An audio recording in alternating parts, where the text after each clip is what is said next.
E aí pessoal, tudo bem? Vamos estudar a lição?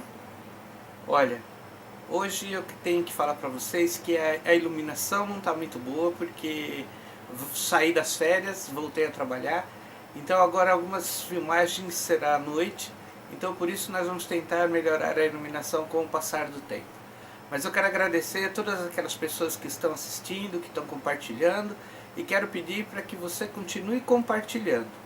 E principalmente, quero pedir para que você estude a lição. O que as pessoas estão falando por aí, volto a falar.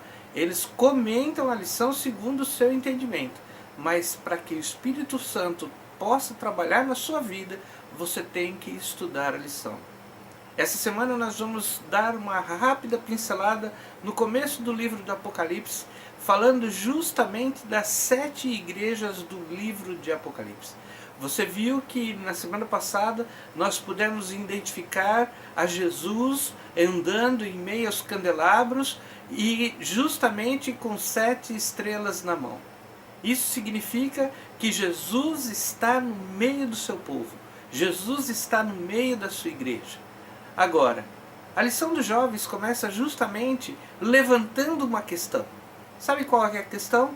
A questão é que nem sempre gostamos de ouvir as pessoas falar o que nos incomoda. Não é assim? Quando você está fazendo alguma coisa que você está gostando e as coisas estão indo ao seu favor, mas não é de satisfação para outras pessoas, ou até mesmo você pode estar indo por um caminho que as pessoas vai ver que você no final vai se prejudicar, o que acontece? Você acaba entendendo que alguém possa chegar em você falando, não é esse o caminho, você vai se dar mal.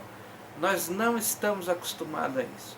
Nós estamos acostumados a ter um incentivo, a ter um elogio, e justamente é isso que não acontece com relação às 7 igrejas.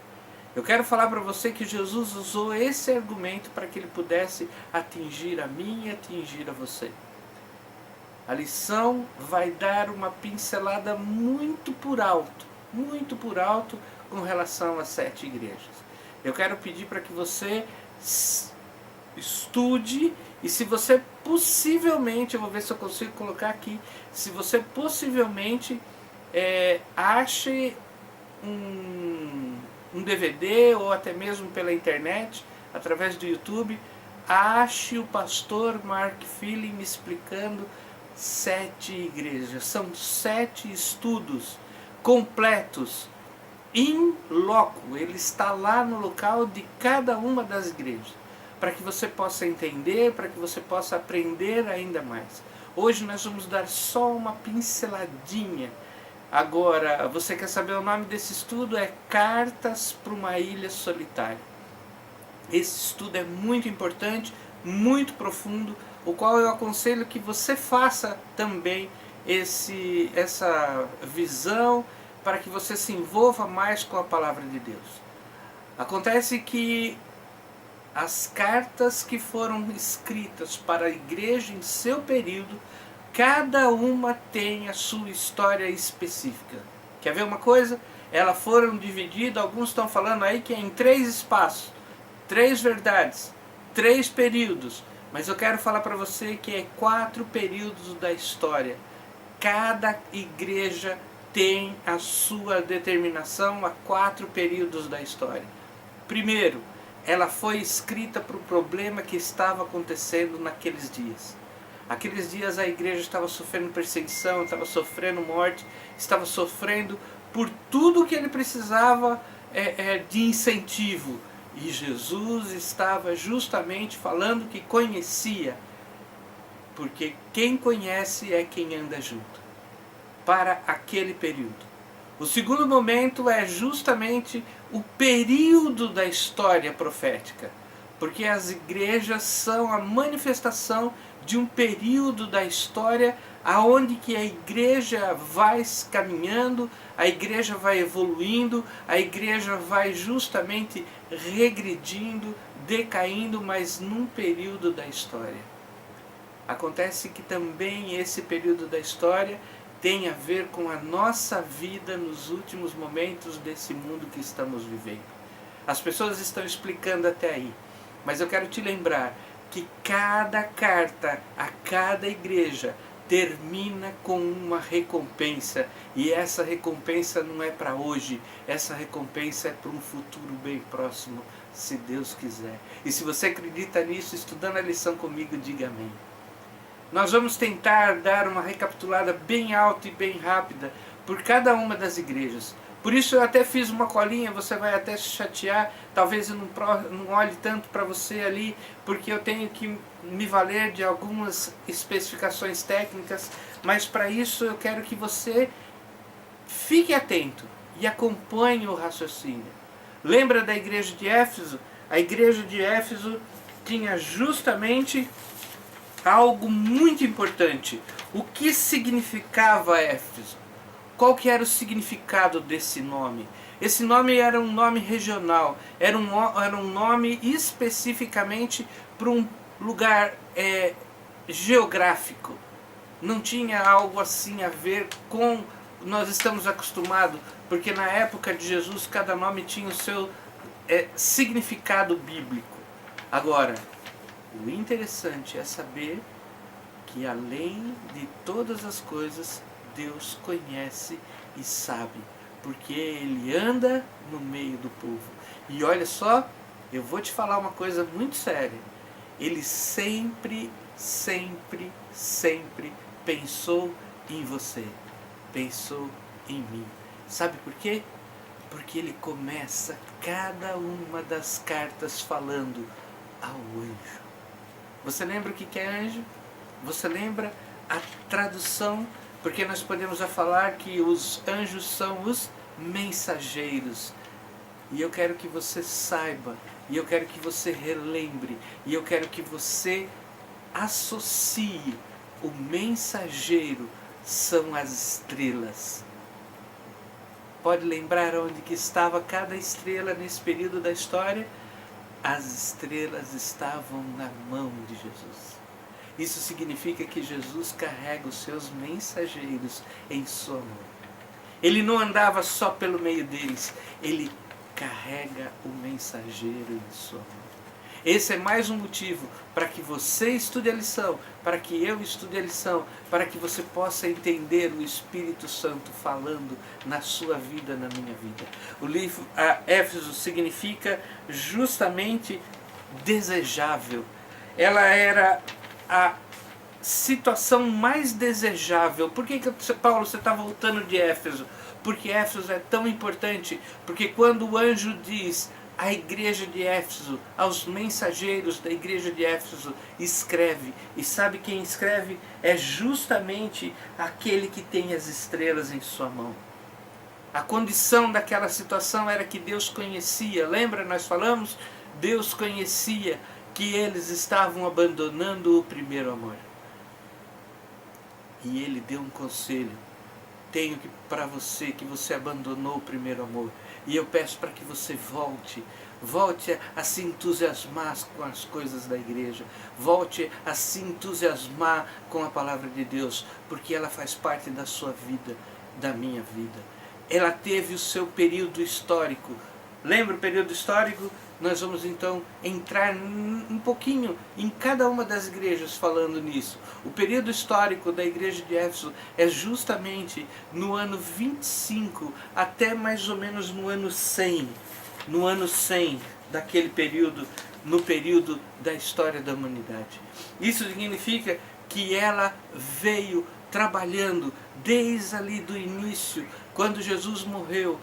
Tudo estava lançando justamente o começo do cristianismo, o começo da mensagem que estava sendo pregada.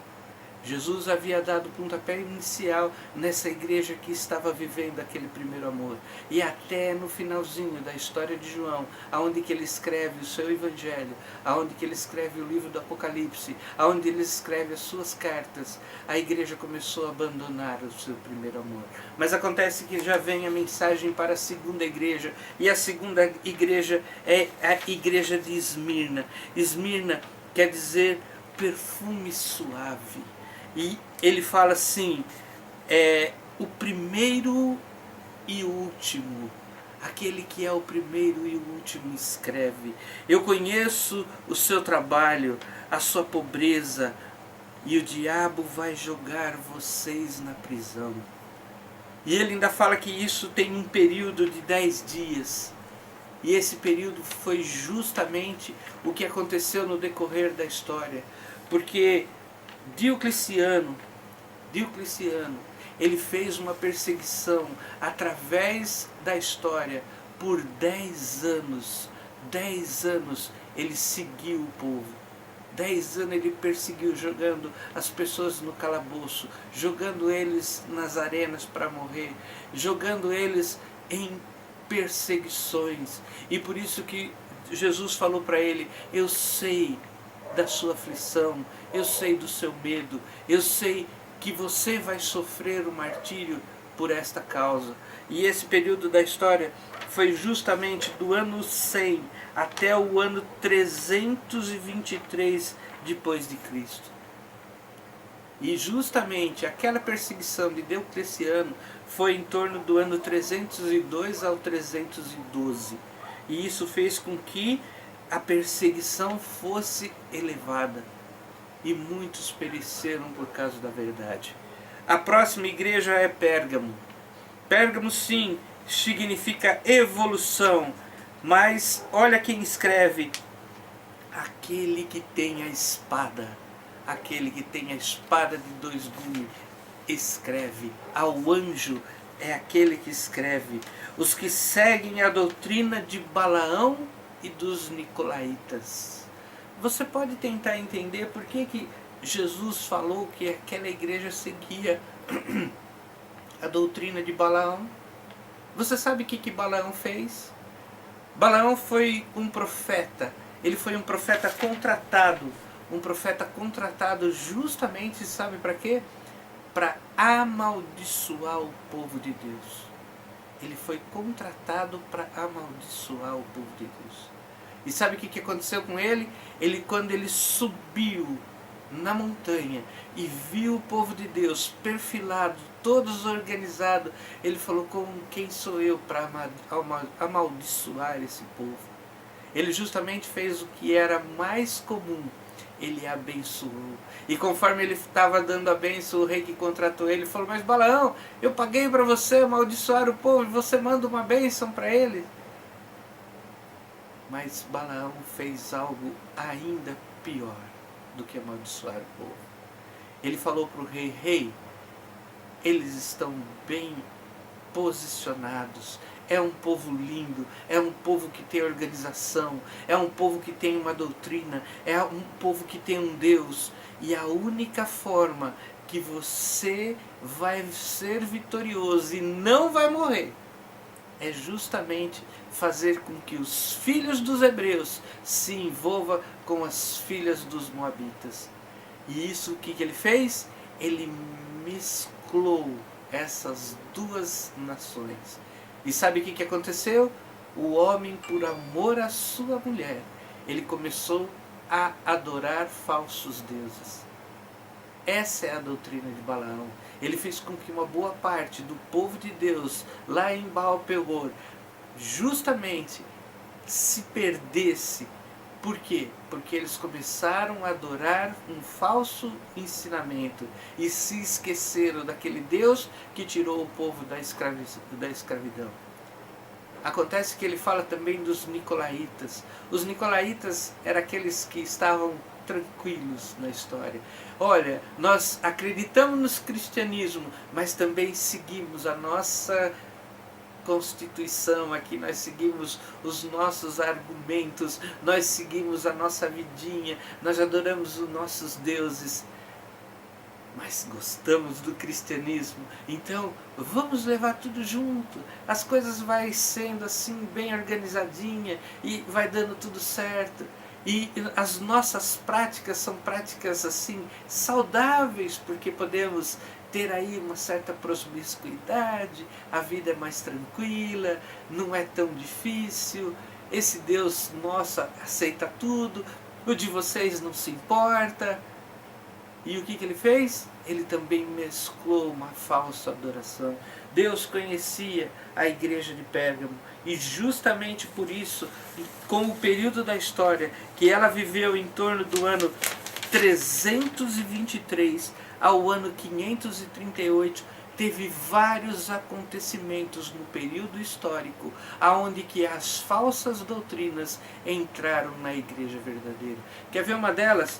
No ano de 252 foi instituído o batismo infantil. No ano 300 foram começado a fazer adoração às imagens. Lembra aqui que o mandamento falava? Não faça imagem de escultura, mas no ano 300 da história eles começaram a aderir a esse culto. No ano 325 foi o golpe fatal. Constantino declarou um decreto que todos aqueles que se tornassem cristão tinham que guardar o primeiro dia da semana, que tinha que guardar o domingo. Olha a mesclagem, o Deus que não se importa, não faz mal que é sábado, nós temos que adorar o nosso Deus, então vamos adorar no melhor dia, que é o primeiro dia que nós começamos a semana do lado dele. Que mais que eles começaram a fazer? No ano 400 eles começaram a fazer o quê? As orações por aqueles que morreram. Um dia nós vamos falar sobre a morte, mas uma coisa eu posso declarar para você. Salomão fala que aquele que morreu não sabe nada do que acontece em cima da terra. O seu corpo jaz no esquecimento e por isso ele não sabe de nada. Acontece que houve uma doutrina que o que acontecia com esse povo? Eles tinham que justamente orar por esses que morreram para que a sua alma pudesse ser vitoriosa. Sabe lá onde que ela estava. Agora, a quarta igreja é a quarta igreja onde que é a igreja de Tiatira. Tiatira quer dizer sacrifício. E olha quem fala, ao anjo, aquele que tem os olhos como fogo, ao anjo da igreja de Tiatira, escreve: todas as mulheres se envolveram como Jezabel, como a profetisa. Sabe o que isso significa? Ela seduziu os seus servos, e esse foi um período escuro da fé cristã. Foi um período escuro. Ou seja, Justiniano, o imperador da época, reconheceu um bispo como a cabeça da igreja. Você pode entender então o que estava acontecendo aqui? Quem foi Jezabel? Jezabel foi justamente uma mulher que se considerava profetisa. E ela era profetisa de quem? De Baal. Sabe quem foi Baal? Baal foi um deus que justamente era o deus dos costumes da época dos filisteus, da época daquele povo que se opunha ao povo hebreu. Deus falou: saia deles. E aí o que eles fizeram? Começaram a se envolver. Levantaram postes ídolos, eles falam, e começaram a adorar Baal. Você pode lembrar da história de Elias. Sabe o que acontece? Eles adoravam Baal. Baal era o Deus que provia todas as coisas para o seu povo. E por isso que eles prestavam culto. Mas Elias foi contra. Elias falou: não vai chover e eu quero ver esse Deus Baal trazer chuva e prosperidade sem água. Esse era o ponto. E quem que era a profetisa? Era justamente Jezabel. Ela que controlava ali as coisas. Mas o que ela fazia? Ela fez com que o povo corrompesse a sua doutrina. Ela fez justamente o que Deus falou que ela faria. Mas foi um período negro na história, aonde que Constantino colocou um bispo como cabeça da igreja. Agora, outro período dessa história foi um período mais longo. Foi do ano 538 ao ano de 1517. O Quer ver outras coisas que aconteceram nesse período? Eles começaram com a doutrina da Imaculada Maria. Ou seja, Maria, a mãe de Jesus, não teve pecado nenhum. Essa foi uma doutrina que foi implantada no ano de 1125. E isso foi colocado para quê? Para que as pessoas começassem a reverenciar a Maria. Agora, no ano de 1208, no ano de 1214, instituiu as orações repetitivas. Lembra o que aconteceu? Eles instituíram uma ferramenta que chamava rosário, onde que eles faziam orações repetitivas, repetindo, repetindo, repetindo. Isso foi em 1214. Agora, entra também algo tão terrível, que começou a perseguição de todos aqueles que seguiam a Jesus. Sabe o que começou a acontecer? Começou a ter validade a Santa Inquisição, que perseguiam aqueles que não praticavam essas doutrinas, e eles começaram a perseguir e matar, falando que eles eram hereges.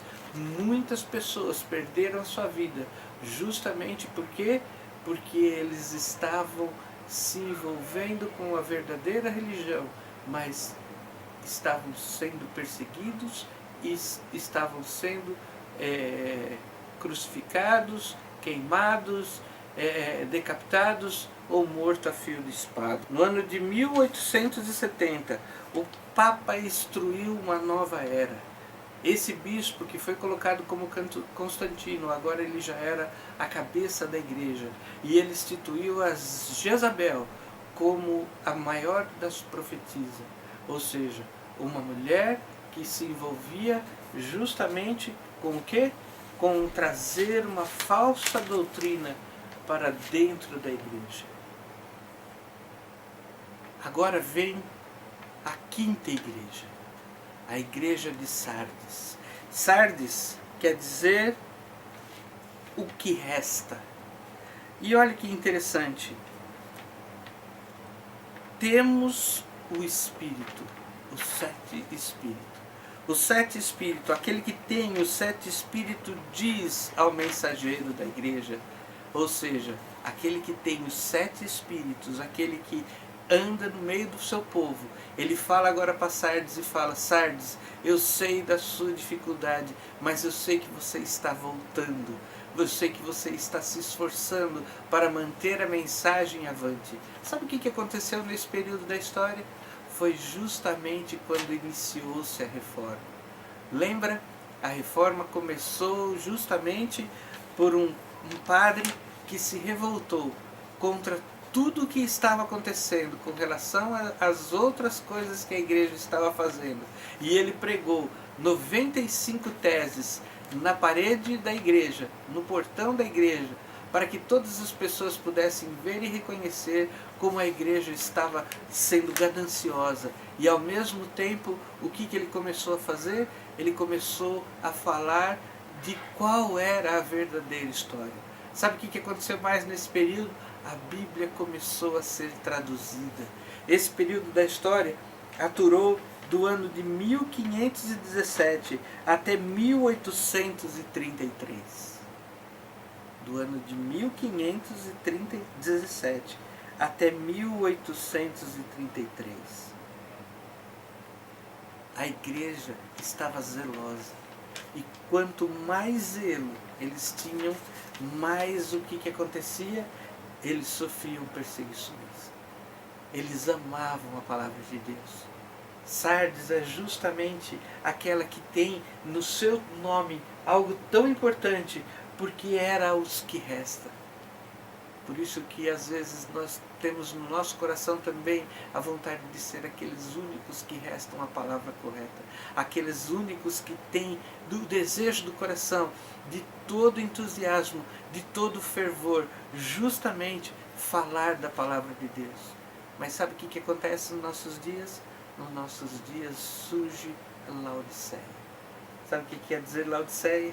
Laodiceia é aquela cidade aonde que tem o amor. Não, é Filadélfia. Entra agora Filadélfia, a sexta igreja. Ou seja, a igreja de Filadélfia quer dizer o amor fraternal.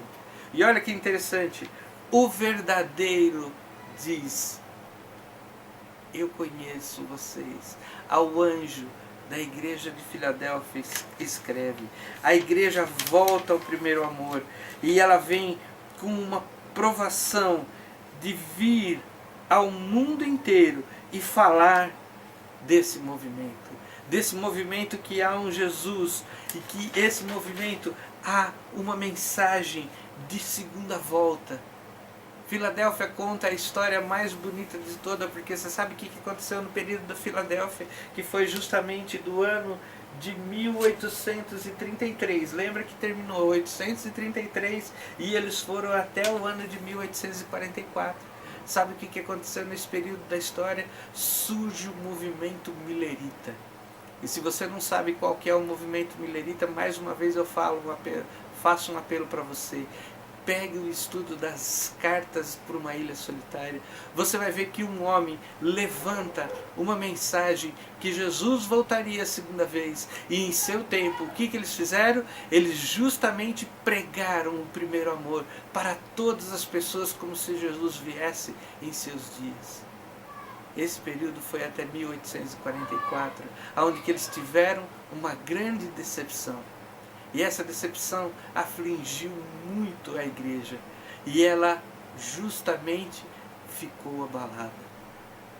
E por isso sim, surge agora Laodiceia. Sabe quem que é Laodiceia? Laodiceia é aquele que a tradução de Laodiceia quer dizer o julgamento do povo. A igreja de Laodiceia, meus amigos, é a igreja justamente que nós estamos vivendo. É o nosso período da história. Por quê? Porque ela começou em 1844 e ainda não tem um fim declarado. Sabe por que não tem um fim declarado? Porque Jesus fala assim ao anjo da igreja de Laodiceia, escreve: eu conheço as tuas obras e sei que você não é quente e nem frio. Quem dera fosse morno. Laodiceia era uma cidade que ele tinha as termas e ele não tinha água ali naquela região. Sabe o que acontecia? A água que chegava em Laodiceia via por aquadutos, por cima das montanhas. E você sabe que no sol escaldante, na água quente, na água vem justamente aquecendo a água. E isso faz com que a água chegasse até a igreja de Laodiceia morna. Ela vinha quente por causa das pedras por onde ela chegava. Aí você tinha que esperar ela resfriar para que você pudesse consumir. E Jesus justamente fala sobre isso. Eu conheço as tuas obras. Eu sei que você não é frio e nem quente. Mas sabe o que é a coisa mais interessante para a igreja de Laodiceia? De todas as igrejas, ela é a única que tem a oportunidade de mudar a sua história. Sabe o que Jesus fala para ela? Eu te aconselho que você mude. Compre de mim um ouro refinado. Compre de mim vestes brancas. E ele ainda fala assim: você está surdo? Você está vendo o que eu estou te falando? Porque no final da história de Laodiceia, ele vira para cada um de nós e fala: se alguém ouvir a minha voz, porque eu estou à porta, eu estou batendo, eu entrarei na sua casa e cearei com ele e ele comigo. Estas são as histórias da igreja, passadas assim bem rapidamente. Mas sabe o que eu queria deixar no seu coração? Eu queria deixar no seu coração que cada período da história teve uma recompensa. A igreja de Éfeso, ele fala assim: vai comer o fruto da árvore da vida. A igreja de Esmirna vai vai vencer a segunda morte. Na igreja de Pérgamo ele diz assim: eu vou te dar uma pedra branca com um novo nome.